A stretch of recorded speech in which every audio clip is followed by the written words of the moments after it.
Hi, welcome to rave education. ఈ వీడియోలో మనం సీటెట్కి సంబంధించి ఇంగ్లీష్ పెడగాజీలో ఎలాంటి క్వశ్చన్స్ అడగడానికి ఛాన్సెస్ ఉన్నాయి, 2024 డిసెంబర్లో ఎలాంటి క్వశ్చన్స్ అడిగారు అన్నది ఇప్పుడు మనం ప్రీవియస్ క్వశ్చన్స్ని డిస్కస్ చేద్దాం. First question, reading are writing P as B or 6 as 9 is a common error among children with. ఇక్కడ ఏమంటున్నారు? చదవడం లేదా రాయడం, పీను బీగా చదవడం అండ్ పీను బీగా రాయడం, 6ను 9గా చదవడం, 6ను 9గా రాయడం, ఇలాంటి కామన్ ఎర్రర్స్ ఎటువంటి పిల్లల్లో మనకు కనిపిస్తాయి, ఎలాంటి డిసార్డర్ ఉన్న పిల్లల్లో మనకు కనిపిస్తాయని అడుగుతున్నారు. ఇక్కడ 4 ఆప్షన్స్ ఇచ్చారు చూడండి. ఫస్ట్ ఆప్షన్ వచ్చేసి anomia, second option dyslexia, third option stuttering, fourth option aphasia. Anomia అంటే నేమ్స్ని సరిగ్గా ఐడెంటిఫై చేయలేకపోవడం, అంటే నేమ్స్ని గుర్తుపెట్టుకోలేకపోవడం, ఒకదాని బదులు ఇంకొకటి యూజ్ చేయడం. డిస్లెక్సియా అంటే చదవడం మరియు రాయడంలో ఇబ్బంది కలిగి ఉండడం. స్టటరింగ్ అంటే ఒక పదాన్ని మళ్ళీ మళ్ళీ పలకడం, మాట్లాడిన దాన్ని మళ్ళీ మళ్ళీ మాట్లాడడం, నత్తి అంటాం కదా, ఆ విధంగా. అఫేసియా అనేది వన్ టైప్ ఆఫ్ డిసార్డర్. ఇది ఏంటంటే ఇది లాంగ్వేజ్ని సరిగ్గా ప్రాసెస్ చేసుకోలేకపోవడం, బ్రెయిన్లో ఏదైనా ఇంజురీ అవ్వడం వల్ల, ఏదైనా స్ట్రోక్ లాంటిది రావడం వల్ల, దానివల్ల బ్రెయిన్ అనేది సరిగ్గా వర్క్ చేయకపోవడం, అందులో లాంగ్వేజ్కి సంబంధించిన పార్ట్ అనేది ఏదైనా ఇంజురీ అవ్వడం వల్ల, స్ట్రోక్ రావడం వల్ల దానికి సరిగ్గా వర్క్ చేయకపోతే దాన్ని అఫేసియా అంటాం. ఇక్కడ అడిగింది ఏంటి? Reading are writing P as B అన్నారు అండ్ 6 as 9 అన్నారు. అంటే సరిగ్గా రాయలేకపోవడం, సరిగ్గా చదవలేకపోవడం, దాన్ని సరిగ్గా చేయలేకపోవడం. కాబట్టి ఆన్సర్ అనేది డిస్లెక్సియా అవుతుంది. ఇక్కడ డిస్లెక్సియా ఉన్నవాళ్ళు కన్ఫ్యూజ్ అవుతుంటారు ప్రతి దాంట్లో. దాన్ని వర్డ్ అనేది సరిగ్గా ప్రాసెస్ చేసుకోలేరు, ఇంకా చదవలేరు, రాయలేరు. కానీ అఫేసియాలో అలా కాదు. అఫేసియా అనేది ఇది బ్రెయిన్కి రిలేటెడ్ డిసార్డర్, ఇది కామన్ ఎర్రర్ కాదు. ఇక్కడ మనకు అడిగింది ఏంటి? Common error. కాబట్టి ఆప్షన్ 2 అనేది కరెక్ట్ అవుతుంది. Next question. నెక్స్ట్ చూడండి, ఇక్కడ మెటాకాగ్నేషన్ అనేది ఒక ఇంపార్టెంట్ టాపిక్. కాగ్నేషన్ అంటే అర్థం ఏంటి? కాగ్నేటివ్ అనగానే మనకు బ్రెయిన్ గుర్తొస్తుంది. బ్రెయిన్కు సంబంధించిన థింకింగ్ కానీ ఎవ్రీథింగ్, దాన్ని కాగ్నేషన్ అంటాం. ఇక్కడ మెటాకాగ్నేషన్ అంటే ఏంటంటే థింకింగ్ అబౌట్ థింకింగ్, అంటే మనం ఏదైతే ఆలోచిస్తున్నామో దాని గురించి ఆలోచించడం. అంటే ఏ విధంగా ఆలోచిస్తున్నాం మనం, ఎలాంటి ఐడియాస్ మన బ్రెయిన్లో ప్రొడ్యూస్ అవుతున్నాయి, మనం ఏ విధంగా వాటిని ప్రాసెస్ చేసుకుంటున్నాం, ఎటువంటి స్ట్రాటజీస్ని మనం బ్రెయిన్లో ఆలోచిస్తున్నాం, ఇంకా మన మెమొరీకి సంబంధించి మనం ఏ విధంగా సెల్ఫ్ రెగ్యులేషన్స్ ఏ విధంగా ఉన్నాయి, ప్రతిదాన్ని మనం ఎలా చూస్తున్నాం అనేది ఈ మెటాకాగ్నిషన్. అంటే మన బ్రెయిన్లో ఏదైతే ఆలోచిస్తున్నామో దాని గురించి మళ్ళీ ఆలోచించడమే మెటాకాగ్నిషన్ అవుతుంది. దీనికి రిలేటెడ్ క్వశ్చన్ ఏ విధంగా అడిగారు చూడండి. A teacher asks her students to reflect on how they have answered and experience based question. ఇక్కడ టీచర్ ఏమని అడిగింది? వాళ్ళ స్టూడెంట్స్ని reflect on how they have answered and experience based question she gave them. Teacher వాళ్ళకి స్టూడెంట్స్కి ఏదైతే ఇచ్చిందో వాటిని ఏ విధంగా ఆన్సర్ చేశారు, వాళ్ళ ఎక్స్పీరియన్స్ని బేస్ చేసుకొని ఏ విధంగా ఆన్సర్ చేశారు, and what and how they were thinking when they wrote that answer. ఎప్పుడైతే స్టూడెంట్స్ ఆ క్వశ్చన్స్ని ఆన్సర్ రాస్తున్నారో వాళ్ళు ఏ విధంగా థింక్ చేస్తారు, ఏ విధంగా ఆలోచించి వాటిని రాశారు అని ఇక్కడ టీచర్ అడుగుతుంది. పిల్లల్ని టీచర్ అడుగుతుంది, మీరు నేను ఆన్సర్స్ రాయమన్నప్పుడు వాటికి ఏ విధంగా ఆలోచించి ఆన్సర్ ఇచ్చారు అని అడుగుతుంది. ఇది దేనికి ఎగ్జాంపుల్ అని ఇక్కడ అడుగుతున్నారు. మెటాలింగ్వలిజం, మెటాసెమియోటిక్స్, మెటాకాగ్నిషన్, మెటాఫర్. ఇక్కడ ఏమేమన్నాడు? 4 ఆప్షన్స్. మెటాలింగ్వలిజం అంటే అర్థం ఏంటి? లాంగ్వేజ్ గురించి మళ్ళీ ఆలోచించడం, అంటే లాంగ్వేజ్ గురించి లాంగ్వేజ్లోనే మనం ఎక్స్ప్లెయిన్ చేయడం, దాని గురించి లాంగ్వేజ్ గురించి ఆలోచించడం మెటాలింగ్వలిజం. మెటాసిమియోటిక్స్ అంటే థింకింగ్ అబౌట్ సింబల్స్ గురించి, ఇంకా సైన్స్ గురించి, వీటి గురించి ఆలోచించడంని మెటాసిమియోటిక్స్ అంటాం. మెటాకాగ్నిషన్ అంటే మన థాట్ ప్రాసెస్ని మళ్ళీ థింక్ చేయడం, మనం ఏ విధంగా ఆలోచిస్తున్నామని ఆలోచించడమే మెటాకాగ్నిషన్. ఇక్కడ మెటాఫర్ అన్నది 4th ఆప్షన్ చూడండి. మెటాఫర్ అంటే కంపేర్ చేయడం. For example, Ravi is a lion అంటే రవి ఒక సింహం లాంటి వాడు అంటే ఇక్కడ కంపేర్ చేస్తున్నాం. ఒక వ్యక్తిని ఇంకొక ఆబ్జెక్ట్తో కంపేర్ చేస్తున్నాం, కాబట్టి ఒక వ్యక్తిని ఇంకొక లివింగ్ బీయింగ్తో కంపేర్ చేస్తున్నాం, అది మెటాఫర్ అవుతుంది. ఇది కాదు. ఇక్కడ అడిగినది ఏంటి?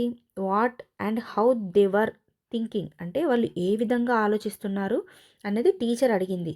మీరు ఆన్సర్ చేసేటప్పుడు ఏ విధంగా ఆలోచిస్తున్నారు అంటే వాళ్ళ ఆలోచన గురించి, వాళ్ళ థింకింగ్ ప్రాసెస్ గురించి అడిగింది. కాబట్టి దీనికి కరెక్ట్ ఆప్షన్ వచ్చేసి ఆప్షన్ 3 మెటాకాగ్నిషన్ అవుతుంది. మెటాకాగ్నిషన్ అనేది కరెక్ట్ ఆప్షన్ అవుతుంది. నెక్స్ట్ ఇక్కడ చూడండి, సిమిలే మెటాఫర్ అన్నవి 2 ఉంటాయి. వీటి గురించి చూడండి. సిమిలే అంటే మనము లాగా యూజ్ చేసి, అంటే లాగా, తెలుగులో లాగా అని యూజ్ చేస్తాం కదా, ఆమె ముఖం చంద్రబింబం లాగా వెలుగుతుంది అంటే ఇక్కడ కంపారిజన్ అనేది మనం గమనించవచ్చు. Bob is as Brave as lion. ఇక్కడ బాబ్ అనే వ్యక్తి లయన్ లాగా చాలా ధైర్యవంతుడంట. యాజ్ అన్నది ఇక్కడ యూజ్ అవుతుంది. యాజ్ లేకపోతే లైక్, ఈ 2 వర్డ్స్ యూజ్ చేసి, లాగా యూజ్ చేసి మనం మాట్లాడితే దాన్ని సిమిలే అంటాం. నెక్స్ట్ మెటాఫర్ అన్న దాంట్లో మనకు యాజ్ లైక్ అన్నది యూజ్ అవ్వవు. Just Bob is a lion ఇలా యూజ్ చేస్తే దాన్ని మెటాఫర్ అని అంటాం. నెక్స్ట్ రీడింగ్ కాంప్రహెన్షన్ గురించి కూడా మనకు 2024లో క్వశ్చన్స్ అడగడం జరిగింది. ఇక్కడ రీడింగ్ కాంప్రహెన్షన్ అంటే ఏంటి చూడండి. The ability to make meaning out of text. మనం ఏదైనా ఒక టెక్స్ట్ని చదివి దానికి సంబంధించి దాని మీనింగ్ని, అంటే అందులో ఏమి ఇచ్చారని మనం అండర్స్టాండ్ చేసుకుంటే దాన్ని రీడింగ్ కాంప్రహెన్షన్ అని అంటాం. అంటే ఒక దాన్ని చదివి కాంప్రహెన్సివ్ వేలో దాన్ని సంగ్రహణాత్మకంగా ఆలోచించి మనం దానిలో ఉన్న మీనింగ్ని అర్థం చేసుకుంటే దాన్ని రీడింగ్ కాంప్రహెన్షన్ అంటాం. ఈ రీడింగ్ కాంప్రహెన్షన్లో స్టూడెంట్స్ ఏం చేస్తారంటే be able to make professional connection with the text. అంటే వాళ్ళు దేనికోసం అయితే చదువుతున్నారో ఆ థీమ్ అన్నది మర్చిపోకుండా దాన్ని కనెక్ట్ చేసుకోగలుగుతారు. Next understand meaning of vocabulary. ఇచ్చిన మీనింగ్ని అర్థం చేసుకుంటా, ఇంకా టెక్స్ట్ స్ట్రక్చర్, అందులో ఉన్న స్ట్రక్చర్ని అర్థం చేసుకొని దాన్ని యూజ్ చేయగలుగుతారు. దాని పర్పస్ ఏంటి, అసలు రీడ్ చేయడానికి ఉన్న పర్పస్ ఏంటి అన్నది మనం రీడింగ్ కాంప్రహెన్షన్లో గమనించవచ్చు. నెక్స్ట్ దీనికి రిలేటెడ్ క్వశ్చన్ చూడండి. ఇక్కడ which of the following skill is not considered as a mark of reading with comprehension. Reading కాంప్రహెన్షన్లో మనకు ఏ స్కిల్ అనేది కనిపించదు. Organising and assessing the sequence of events or ideas. అంటే ప్రతిదాన్ని మనం ఆర్గనైజ్ చేసుకుంటూ ఒకదాని తర్వాత ఒకటి సీక్వెన్స్ వేలో ఐడియాస్ అనేవి ఉంటాయి అని చెప్తున్నారు ఈ రీడింగ్ కాంప్రహెన్షన్లో. Next second one, mentally summarising the text read till now. ఏదైతే ఇప్పటి వరకు చదివారో దాన్ని సమ్మరైజ్ చేసుకొని మెంటల్గా ఒకదాని తర్వాత ఒకదాన్ని సమ్మరైజ్ చేసుకుంటారు. Next third one, focusing on individual letters alphabets. ఈ కాంప్రహెన్షన్ అనేది ఇండివిజువల్ లెటర్ ఆల్ఫాబెట్స్ని ఫోకస్ చేయడమా అని అంటున్నారు. Next anticipating the content ahead. ఇక్కడ యాంటిసిపేట్ చేయడం, నెక్స్ట్ ఏమొస్తుందో దాన్ని ఊహించగలగడం. ఇక్కడ ఇచ్చిన వాటిలో చూడండి, ఏ స్కిల్, ఇక్కడ ఏది మనకు రీడింగ్ కాంప్రహెన్షన్లో కనిపించదు అని అంటున్నారు. చూడండి, organising and assessing the sequence of events అన్నది కాంప్రహెన్షన్లో మనకు గమనిస్తాం.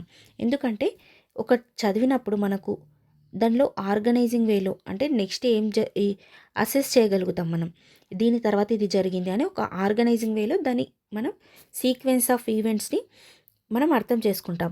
కాబట్టి ఇది రీడింగ్ కాంప్రహెన్షన్లో ఉంటుంది. మెంటల్లీ సమ్మరైజింగ్ ద టెక్స్ట్ అంటే మనం దాన్ని సమ్మరైజ్ చేసుకోగలుగుతాం, ఇంతవరకు ఏమేమి చదివామో దాని అర్థం అనేది మనకు తెలుస్తుంది. నెక్స్ట్ 4th వన్ చూడండి, anticipating the content ahead. Anticipate అంటే ఊహించడం కదా. సో ఒక వాక్యం చదివిన తర్వాత, ఒక సెంటెన్స్ చదివిన తర్వాత నెక్స్ట్ ఏముంటుందో మనం ఊహించగలుగుతాం. ఫర్ ఎగ్జాంపుల్ ఒక పేరాగ్రాఫ్లో రాముడు అడవికి వెళ్ళాడు, నెక్స్ట్ నది దాటాలనుకున్నాడు అని ఉంది. అంటే నది దాటాలనుకున్నాడు తర్వాత మనకు గ్యాప్ వచ్చినా కూడా ఏదో ఒకటి మనం అక్కడ ఊహించగలుగుతాం. దాటాడా దాటలేదా, దాటితే ఎలా దాటాడని మనం ఊహించగలుగుతాం. ఇది కూడా రీడింగ్ కాంప్రహెన్షన్లో ఉంటుంది. ఇక్కడ లేనిది ఏంటంటే 3rd one, focusing on individual letters or alphabets. ఇక్కడ రీడింగ్ కాంప్రహెన్షన్లో మనకు ఆల్ఫబెట్స్ అనేవి, లెటర్స్ అనేవి ఇక్కడ కనిపించవు. కాబట్టి ఇందులో లేనిదేంటి, రీడింగ్ కాంప్రహెన్షన్లో నాట్ కన్సిడర్డ్ అంటే 3rd option is correct. Next question, which of the following would not help in textual comprehension and vocabulary development. ఇక్కడ ఇచ్చిన వాటిలో ఏది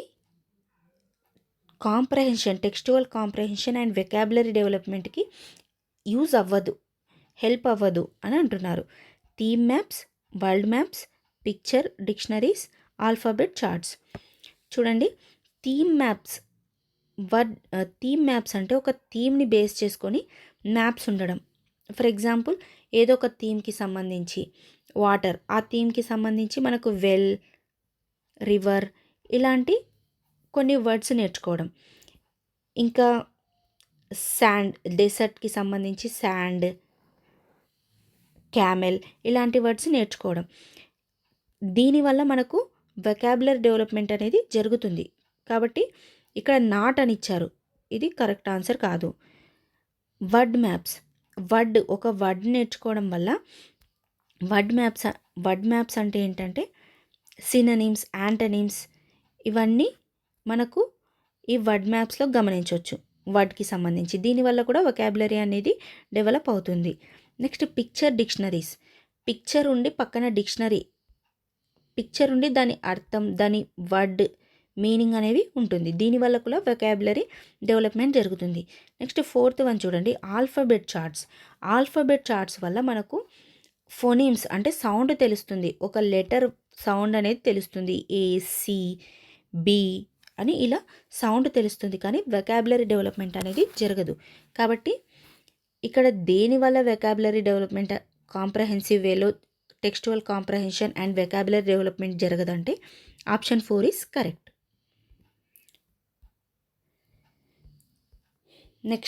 next topic skimming and scanning. ఈ 2 టాపిక్స్ నుంచి మనకు చాలాసార్లు క్వశ్చన్స్ అడగడం జరిగింది. స్కిమ్మింగ్ అంటే చూడండి, ఇక్కడ స్కిమ్మింగ్ అండ్ స్కానింగ్. స్కిమ్మింగ్ అంటే ఒక టెక్స్ట్ని చదవడం, ఎలా అంటే కొంచెం ఫాస్ట్గా. ఫర్ ఎగ్జాంపుల్ ఒక న్యూస్ పేపర్ చదువుతున్నాం, మనం న్యూస్ పేపర్ చదివినప్పుడు దానిలో ప్రతి లైన్ చదువుకుంటూ వెళ్ళాం. ఓవరాల్గా ఒక ఓవర్ వ్యూ కోసం, అంటే అక్కడ ఏముందో మనకు తెలియడం కోసం స్కిమ్మింగ్ అనేది ఉపయోగపడుతుంది, క్విక్గా చదవడం. ఇంకా దాని హెడ్డింగ్స్ ఏమున్నాయి, హెడ్లైన్స్ ఏమున్నాయి వాటిని చూసుకుంటూ ఒక సమ్మరైజ్ చేయడం, ఇది స్కిమ్మింగ్ అవుతుంది. దీనిలో ప్రతిదీ మనం అర్థం చేసుకోవాల్సిన అవసరం లేదు. అదే స్కానింగ్ చూసినట్టయితే మనం ఏదైతే ఒక పర్టికులర్ విషయాన్ని వెతుకుతామో దాని గురించి చూడడమే స్కానింగ్ అవుతుంది. అంటే స్పెసిఫిక్ డీటెయిల్స్, నేమ్స్ కానీ డేట్స్ కానీ ఇలాంటి వాటిలో మనం స్కానింగ్ అనేది చేస్తాం. ఫర్ ఎగ్జాంపుల్ రిజల్ట్స్ వచ్చినప్పుడు మన నేమ్ ఎక్కడుందని సెర్చ్ చేయడం, ఇంకా ఎగ్జాక్ట్ ఆన్సర్ కోసం వెతకడం స్కానింగ్ అవుతుంది. ఇక్కడ కీవర్డ్స్ అనేవి పట్టుకొని మనం వెతకడం స్టార్ట్ చేస్తాం, ఇది స్కానింగ్. ఇక్కడ స్కిమ్మింగ్ వేరు, స్కానింగ్ వేరు. నెక్స్ట్ దీనికి రిలేటెడ్ క్వశ్చన్స్ చూడండి. Mark the incorrect statement among the following regarding text comprehension strategies. ఇక్కడ ఏమంటున్నారు, ఇన్కరెక్ట్ స్టేట్మెంట్ని ఫైండ్ అవుట్ చేయమంటున్నారు. దేనికి సంబంధించి, టెక్స్ట్ కాంప్రహెన్షన్ స్ట్రాటజీస్ గురించి. ఒక టెక్స్ట్కి సంబంధించి స్ట్రాటజీస్ ఉంటాయి కదా, అంటే స్కిమ్మింగ్, స్కానింగ్, వీటికి సంబంధించి ఇన్కరెక్ట్ ఏంటి అని అడుగుతున్నారు. Skimming is more appropriate for reviewing while scanning helps more with answering particular questions. Second one, both skimming and scanning involve rapid eye movement through the text. Third one, skimming involves going through the text rapidly while scanning involves looking for specific facts. Fourth one, skimming is more about in-depth reading while scanning is more of cursory reading. ఇక్కడ incorrect ఏంటి skimming స్కానింగ్కి సంబంధించి మనం చదివినప్పుడు అని అంటున్నాడు. Skimming అనేది more appropriate for reviewing. ఇక్కడ మనం స్కిమ్మింగ్ ఖచ్చితంగా రివ్యూ కోసం యూజ్ చేస్తాం. While scanning helps more with answering particular question. ఇందాక మనం అనుకున్నాం కదా, స్కానింగ్ ఒక పర్టికులర్ విషయాన్ని పర్టికులర్ క్వశ్చన్ని సెర్చ్ చేయడానికి ఉపయోగపడుతుంది. ఇక్కడ స్కిమ్మింగ్ అనేది రివ్యూ ఇవ్వడం కోసం, అంటే క్విక్ రివ్యూ ఇవ్వడం కోసం, అక్కడ ఏంటి కరెక్ట్ ఏంటి తప్పు అని రివ్యూ ఇవ్వడం కోసం ఉపయోగపడుతుంది. కాబట్టి ఇది కరెక్టే. Both skimming and scanning involve rapid eye movement through the text. ఇక్కడ స్కిమ్మింగ్ అండ్ స్కానింగ్ అనేవి మనం ఒకటే దగ్గర మనం స్లోగా చేసే ప్రాసెస్ కాదు. స్కిమ్మింగ్ అంటే స్పీడ్గా, ఫర్ ఎగ్జాంపుల్ న్యూస్ పేపర్ అని చెప్పాను కదా, న్యూస్ పేపర్ ఎక్కడ ఓవర్గా మనం ఏముంది అక్కడ మ్యాటర్ అని చూసుకుంటూ వెళ్తాం ర్యాపిడ్గా. సో ఇది ర్యాపిడ్ ఐ మూమెంట్ అవుతుంది. స్కానింగ్ అనేది కూడా మనం ఏదైనా మనకి ఏది అవసరమో దాన్ని మాత్రమే సెర్చ్ చేస్తాం కాబట్టి ఇది కూడా ర్యాపిడ్ ఐ మూమెంట్ అవుతుంది. Next third one, skimming involves going through the text rapidly while scanning involves looking for specific facts. ఇది కూడా కరెక్టే. Next skimming is more about in depth reading. ఇక్కడ స్కిమ్మింగ్ ఏమన్నాడంటే డెప్త్గా మనం డీటెయిల్డ్గా చదువుతామన్నారు. మనం డీటెయిల్గా చదువుతాము న్యూస్ పేపర్ని కాదు కదా. సో ఇక్కడ స్కిమ్మింగ్ అనేది ఇన్ డెప్త్ రీడింగ్ అనేది రాంగ్ అవుతుంది. ఇంకా scanning is more cursory reading. Scanning అనేది మనం పర్టికులర్గా ఒక విషయం కోసం చదువుతాం, కర్సరీ రీడింగ్ అనేది కాదు. సో ఇన్కరెక్ట్ ఏంటి? Fourth one is incorrect. Next question, which of the following features of human language enables humans to talk about things which are not present in immediate time and space. ఇక్కడ కింద ఇచ్చిన వాటిలో human లాంగ్వేజ్కి సంబంధించి ఏదైతే humans to talk about things which are not present in immediate time and space, ఇక్కడ ప్రజెంట్గా లేని దాని గురించి మాట్లాడడం అనేది దేనికి సంబంధించింది అని అంటున్నారు. స్ట్రక్చర్ డిపెండెన్స్,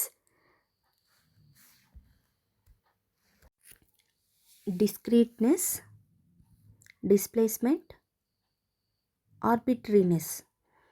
ఇక్కడ ఏమన్నారు?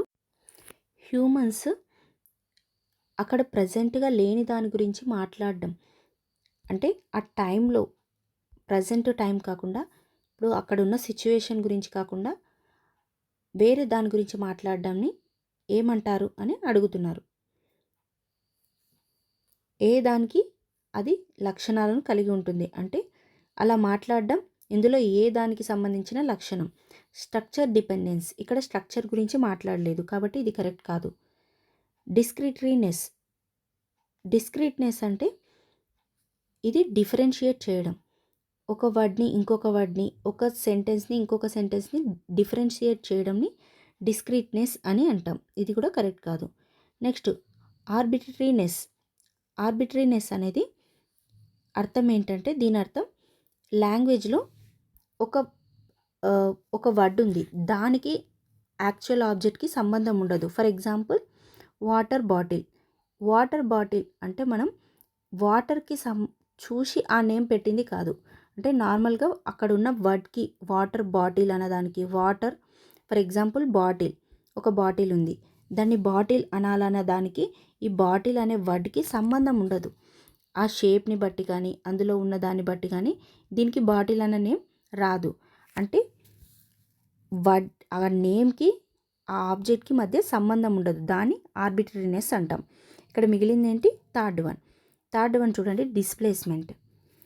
ఇలా లేని దాని గురించి అంటే ఆ టైంలో not present in immediate time, అక్కడ ఆ టైంలో లేని దాని గురించి మాట్లాడడాన్ని డిస్ప్లేస్మెంట్ అంటాం. So third option is correct. Next multilingualism. Next topic multilingualism. Multi అంటే అర్థం ఏంటి? మోర్ దెన్ మోర్ దాన్ 2 అని అర్థం, అంటే ఎక్కువ అని అర్థం. మల్టీ అంటే ఎక్కువ అన్నట్టు అర్థం. లింగ్వల్ అంటే లాంగ్వేజ్కి సంబంధించి ఎక్కువ లాంగ్వేజెస్ని స్పీక్ చేయడాన్ని మల్టీలింగ్వలిజం అని అంటాం. దీనికి రిలేటెడ్ క్వశ్చన్స్ ఎలా అడిగారో చూద్దాం. Mother tongue based multilingualism advocates that. Mother టంగ్ని బేస్ చేసుకున్న మల్టీలింగ్వలిజం దేన్ని సమర్థిస్తుంది, దేనికి సమర్థిస్తుంది అని ఇక్కడ అడుగుతున్నారు. Option 1, all children begin their schooling in English medium and in home language. Second option, all children study Hindi as their first language. All children begin their. Third option, all children begin their schooling in their mother tongue or home language. Fourth one, all children begin their schooling in the language of the state. ఇక్కడ ఏమన్నారు question, mother tongue based multilingualism అంటే multilingualism అనేది mother టంగ్ని base చేసుకొని మనకు ఇక్కడ ఇచ్చిన ఆప్షన్లో ఏది సమర్థిస్తుంది దీన్ని, అంటే మదర్ టంగ్కి ఏది ఇంపార్టెన్స్ ఇస్తుంది మల్టీలింగ్వలిజంలో.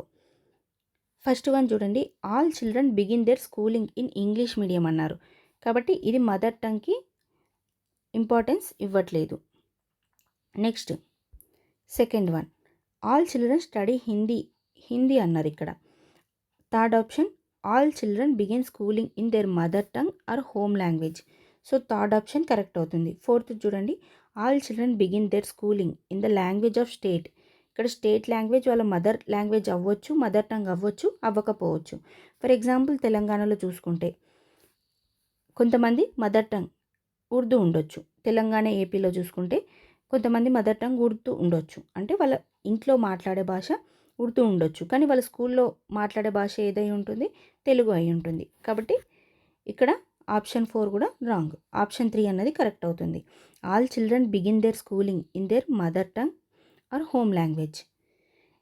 ఈ మదర్ టంగ్ బేస్డ్ మల్టీలింగ్వలిజం అనేది దీన్ని ఆప్షన్ 3ని సమర్థిస్తుంది. Next,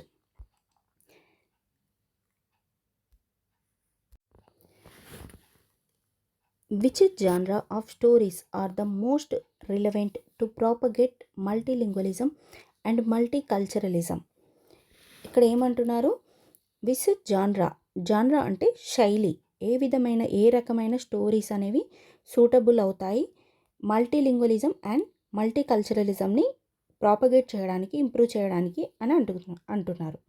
first one science fiction, second one folk tales, third one lengthy tales, fourth one autobiographies. ఇక్కడ వేటి వల్ల మనం మల్టీలింగ్వలిజంని, మల్టీకల్చరలిజంని ప్రాపగేట్ చేయొచ్చు, ఇంప్రూవ్ చేయొచ్చు. ఇక్కడ మనం ప్రైమరీ వాళ్ళని దృష్టిలో పెట్టుకొని ఆన్సర్ ఇవ్వాల్సి ఉంటుంది. కాబట్టి పిల్లలకు సైన్స్ ఫిక్షన్ అనేది కొంచెం ఇంకా ప్రైమరీ స్టేజ్లో అంత తెలిసి ఉండదు, కాబట్టి ఇది కరెక్ట్ కాదు. నెక్స్ట్ థర్డ్ వన్ చూడండి, లెంతీ టేల్స్, ఎక్కువ పెద్దగా ఉంటే మల్టీలింగ్వలిజం అంటే డిఫరెంట్ లాంగ్వేజెస్ పైన, కొత్త లాంగ్వేజెస్ పైన ఇంట్రెస్ట్ అనేది రాదు, ఇంకా కల్చర్ కూడా వీటి వల్ల ఇంప్రూవ్ అవ్వకపోవచ్చు. ఎక్కువ లెంతీగా ఉన్నప్పుడు వాళ్ళు బోర్గా ఫీల్ అవ్వచ్చు, ఎందుకంటే అది కొత్త లాంగ్వేజ్ కాబట్టి. మల్టీలింగ్వలిజం అంటే వాళ్ళకు తెలియని కొత్త లాంగ్వేజ్ని, డిఫరెంట్ లాంగ్వేజెస్ని నేర్చుకోవడానికి. So third one is not correct. Next fourth one autobiographies, చిన్నపిల్లలకి ఆటోబయోగ్రఫీస్ అనేవి ఇంకా అప్పుడే తెలియకపోవచ్చు. ఆత్మకథలు అంటాం కదా, ఒక మనిషి గురించి, వాళ్ళ యొక్క లైఫ్లో జరిగిన ఇన్సిడెంట్స్ గురించి.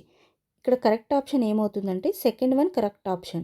ఫోక్ టేల్స్ అంటే జానపద కథలు, వాళ్ళ నియర్లో ఉన్న ఇన్సిడెంట్స్ గురించి, ఎప్పటి నుంచో ఉన్న జానపద కథలు వినడం వల్ల మల్టీ కల్చరలిజం అంటే ఒకరి కల్చర్ అనేది ఇంకొకరికి తెలుస్తుంది, డిఫరెంట్ కల్చర్స్ని తెలుసుకోగలుగుతారు. ఈ ఫోక్ టేల్స్లో మనకు అప్పటి నుంచి ఉన్న కల్చర్ ఏదో తెలుసుకుంటారు. ఇంకా మల్టీలింగ్వలిజం అనేది కూడా ఇంప్రూవ్ అవుతుంది, డిఫరెంట్ టైప్ ఆఫ్ లాంగ్వేజెస్ని ఈజీగా నేర్చుకోవడానికి ఇది యూజ్ అవుతుంది. Next question, in a speech community it is observed that S is pronounced differently by 2 different socio-economic groups of speakers. This difference is an example of. ఒక speech కమ్యూనిటీలో ఏం observe చేశారంట, yes అనేది pronounce చేయడం డిఫరెంట్గా ఉందంట two different socio economic groups of speakers. Different types of socio economic groups, రెండు socio economic groups వాళ్ళు, అంటే ఒక్కొక్కరు ఒక్కొక్క రకంగా ఎస్ని ప్రొనౌన్స్ చేస్తున్నారు. ఇది దేనివల్ల, దేనికి ఎగ్జాంపుల్ అని ఇక్కడ అంటున్నారు. This difference is an example of, దేనికి example, socio cultural variable, second one socio linguistic variable, third one socio psychological variable, fourth one a pragmatic variable. ఇక్కడ వాళ్ళ ప్రొనౌన్సియేషన్లో డిఫరెన్స్ అనేది మనకు కనిపిస్తుంది, కాబట్టి ఇది కల్చరల్కి సంబంధించింది కాదు. Next socio psychological variable, third one చూడండి, సైకలాజికల్గా వాళ్ళ మెంటల్ ప్రాసెస్కి డిఫరెంట్ అనేది కాదు. నెక్స్ట్ ప్రాగ్మాటిక్ వేరియబుల్ అంటే ఇక్కడ ప్రాగ్మాటిక్ అంటే అర్థం ఏమొస్తుందంటే ప్రాక్టికల్గా యూజ్ చేసే వర్డ్స్లో వేరియబుల్ ఉంటుంది. ఫర్ ఎగ్జాంపుల్ వెల్కమ్, ఎవరైనా థ్యాంక్స్ చెప్పినప్పుడు వెల్కమ్ చెప్పడం, మై ప్లెజర్ అని చెప్పడం, అంటే వాళ్ళ ఎక్స్ప్రెషన్లో డిఫరెన్స్ ఉండడం, అక్కడ ఉన్న సిచ్యువేషన్ని బట్టి, వాళ్ళు కోపంగా ఉన్నప్పుడు ఒక రకంగా, వాళ్ళ ఫీలింగ్స్ ఎమోషన్స్ని బట్టి వర్డ్లో అంటే చెప్పే విధానంలో మార్పు వస్తే దాన్ని ప్రాగ్మాటిక్ వేరియబుల్ అంటారు. అంటే ఆనందంగా ఉన్నప్పుడు ఒక రకంగా మాట్లాడడం, బాధగా ఉన్నప్పుడు ఒక రకంగా మాట్లాడడం, వాళ్ళ సిచ్యువేషన్కి తగ్గట్టు ఎగ్జైట్మెంట్గా ఉన్నప్పుడు ఒక రకంగా మాట్లాడితే దాన్ని ప్రాగ్మాటిక్ వేరియబుల్ అని అంటాం. ఇక్కడ అడిగిన దానికి చూడండి, pronounced differently by two different socio economic groups of speakers. ఇది దేనికి సంబంధించిన డిఫరెన్స్ అంటే వాళ్ళ సోషియో లింగ్విస్టిక్ వేరియబుల్, వాళ్ళ సోషియో లింగ్విస్టిక్ లాంగ్వేజ్లో ఉన్న వేరియబుల్కి సంబంధించింది. అంటే ఒక గ్రూప్ ఒక రకంగా మాట్లాడుతుంది, ఇంకొక గ్రూప్ యొక్క నేటివ్ లాంగ్వేజ్ అనేది డిఫరెంట్గా ఉంది. అంటే వాళ్ళిద్దరు లాంగ్వేజెస్ వేరే ఉండడం వల్ల వాళ్ళ ఎస్ అనేది ఒక్కొక్కరు ఒక్కొక్క రకంగా ప్రొనౌన్స్ చేశారు. Next okay, thanks for watching. మీకు ఒకవేళ వీడియో యూస్ఫుల్ అనిపిస్తే, నచ్చినట్లయితే లైక్ చేయండి, ఇంకా మీ ఫ్రెండ్స్కి కూడా షేర్ చేయండి. Thank you.